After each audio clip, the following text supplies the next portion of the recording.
Hey, what's up guys, it's Blake, and today I'm going to be going over how to get a good pop-punk guitar tone. Today I'm going to be focusing on the crunchier and more distorted side of pop-punk guitar tones and how to really get that going from your guitar to your pedal board to your amp and how they all come together to make one full cohesive product. Elements of each of those three things are equally as important as the others. They all play an integral part in getting what you want out of your tone. In my videos I've gone from having, I like to think, pretty good tone and other times pretty terrible ones when I was first starting out. I fixed all those issues using these steps that I've learned over the years. I think pop-punk guitar tones are some of the easiest to get and not complex at all and can be really gotten out of many lower grade instruments and amps as long as you're doing it right. So we're going to break this up into three sections, each focusing on guitar, pedals, and the amp and how they all work together. So let's get into it, and remember to please like the video if you enjoyed it and subscribe for more pop-punk guitar related content. So let's get into it.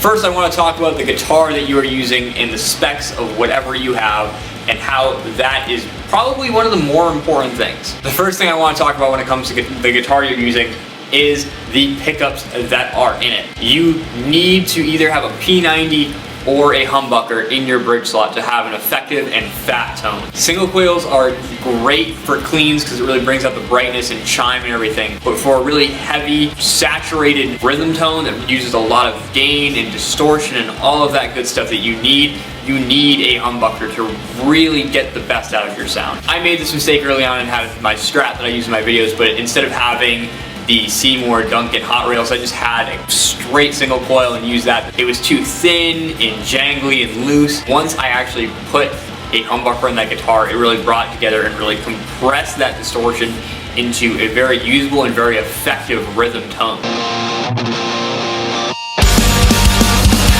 Next, I want to talk about amps and pedals and how they work together. First, when it comes to amps, I want to talk about EQ. When you're EQing your guitar, you're probably going to be alone in a setting where there's no other instruments or anything going on. And that is definitely dangerous because you're going to be tempted to crank the bass up, scoop the mids because it sounds awesome when you're on your own. But when you're in a full band setting, you're going to get lost in the mix so fast. If you're bumping the lower frequencies that are often taken up by the bass and drums, you're just going to blend right into that. Your goal is to be heard and to stand out as the really lead instrument in the band. The way you're going to do this is in the mid section. What I like to do is scoop the bass to about 4 and bump the mids to about 7 and take the treble right at 5, right at noon. And remember to keep the gain as low as possible because the gain is not a volume knob.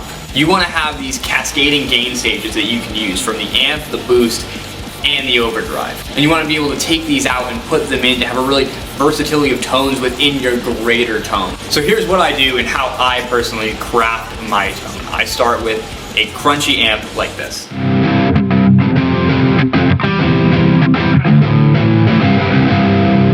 Very light, very not heavy, very basic. And then I like to add in my overdrive. I personally use a Friedman brown-eyed overdrive, but here's what it sounds like with the Friedman.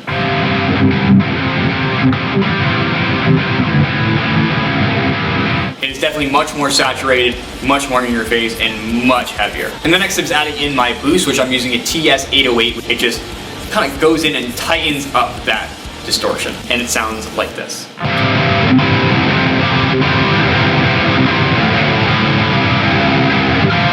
And with each of those three steps, you can see how each one builds off the next and brings it all together at the end in one very big and very, I don't want to say heavy, but saturated tone that fits in very well in a pop punk scenario. I like to push the mids a lot because it sticks out very well in many mixes both live and while recording. It really allows my guitar to sit right over the mix when I'm doing covers and sit over the bass and drums when I'm playing with other musicians. Being a guitarist is all about knowing your place in the mix, and if you're pushing those bass frequencies and leaving out those mid to highs, you're not going to get a great result and you're not going to be heard while you're playing. All in all, it's a very easy tone to get.